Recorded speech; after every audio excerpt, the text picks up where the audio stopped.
सहारनपुर की देवबंद विधानसभा सीट इस समय काफी ज्यादा चर्चा में चल रही है। मुस्लिम बाहुल सीट पर बीजेपी लगातार दूसरी बार जीत रही है। अब देखना होता है कि यूपी विधानसभा 2027 के चुनाव में बीजेपी तीसरी बार जीतकर हैट्रिक लगाती है या फिर समाजवादी पार्टी की साइकिल दौड़ती है। ऐसे इस सीट पर कांग्रेस का लंबे समय से दबदबा रहा है। ऐसे में अब देखना होता है कि 2027 के विधानसभा चुनाव में यहाँ पर किस पार्टी की जीत होती है। क्या कुंवर ब्रजेश सिंह तीसरी बार जीत दर्ज करेंगे या फिर विपक्ष भाजपा का विजय रथ रोक देगी। आइए समझते हैं देवबंद के जातीय समीकरण को, चुनावी इतिहास को और 2027 के संभावित मुकाबले को।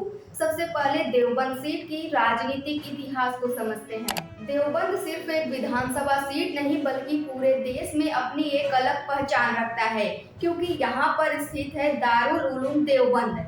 आजादी के लंबे समय तक इस सीट पर कांग्रेस का दबदबा रहा। करीब 10 बार कांग्रेस ने इस सीट पर जीत दर्ज की, लेकिन समय के साथ राजनीति बदली और सपा, बसपा और भाजपा ने इस सीट पर अपनी पकड़ मजबूत की। लेकिन 2017 में बीजेपी के कुंवर ब्रजेश सिंह ने बड़ी जीत दर्ज की और 2022 में भी सीट बचाने में सफल रहे। इससे बीजेपी ने लगातार दूसरी बार देवबंद में कमल खिलाया। 2017 के चुनावी परिणाम में बीजेपी के कुंवर ब्रजेश सिंह को 1,02,244 वोट मिले, जबकि बसपा के माजिद अली को 72,844 वोट ही मिले। जीत का अंतर लगभग 29,400 वोट रहा। साथ ही 2017 में मोदी लहर और विपक्षी वोटों के बंटवारे का बीजेपी को बड़ा फायदा मिला था। 2022 के चुनाव में बीजेपी के ब्रजेश सिंह रावत को 93,890 वोट मिले।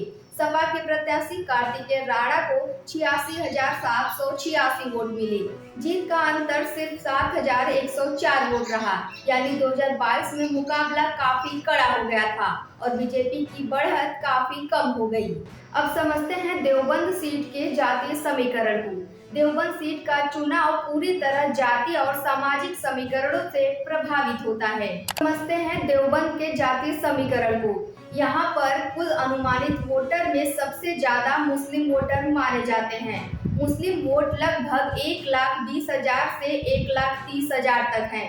गुर्जर वोट 45,000 से 50,000, जबकि ठाकुर 30,000 से 35,000, वही दलित 35 से 40,000 माने जाते हैं। पिछड़ा वर्ग में कश्यप, सैनी, जाट या अन्य 45 से 50,000 माने जाते हैं। वही ब्राह्मण और वैश्य 15 से 20,000 हैं।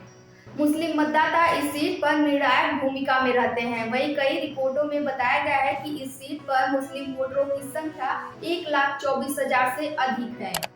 इस सीट पर बीजेपी लगातार 2 बार जीत चुकी है। 2017 विधानसभा चुनाव और 2022 का विधानसभा चुनाव बीजेपी जीत चुकी है, जिससे संगठन काफी ज्यादा मजबूत हुआ।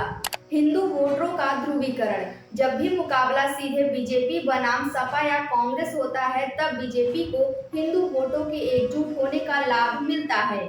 ऐसे कुंवर ब्रजेश सिंह की बात करें तो 2 बार विधायक रहने का फायदा और संगठनात्मक नेटवर्क बीजेपी के पक्ष में जा सकता है। देवबंद में मुस्लिम वोट सबसे बड़ा फैक्टर है। यदि मुस्लिम वोट पूरी तरह एकजुट हो जाते हैं तो बीजेपी के लिए चुनौती बढ़ सकती है। वहीं अगर 2027 में सपा और कांग्रेस साथ रहते हैं तो विपक्ष को सीधा फायदा मिल सकता है।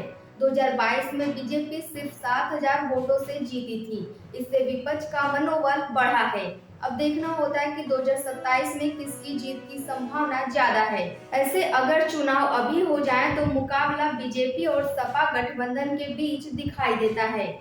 हिंदू वोटों का ध्रुवीकरण होता है। गुर्जर, ठाकुर और भाजपा का पारंपरिक वोट बैंक साथ रहता है, जिससे विपक्षी वोटों में बिखराव होता है। सपा गठबंधन जीतेगा अगर मुस्लिम वोट पूरी तरह एकजुट होते हैं तो। दलित और पिछड़े वर्ग का बड़ा हिस्सा विपक्ष के साथ जाता है।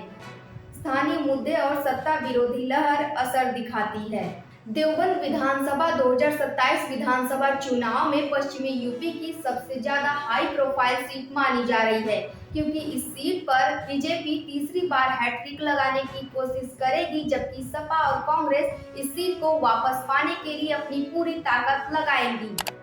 अब उम्मीदवारों की घोषणा और गठबंधन की स्थिति तय करेगी कि देवबंद में दोबारा कमल खिलेगा या फिर सपा की साइकिल दौड़ेगी।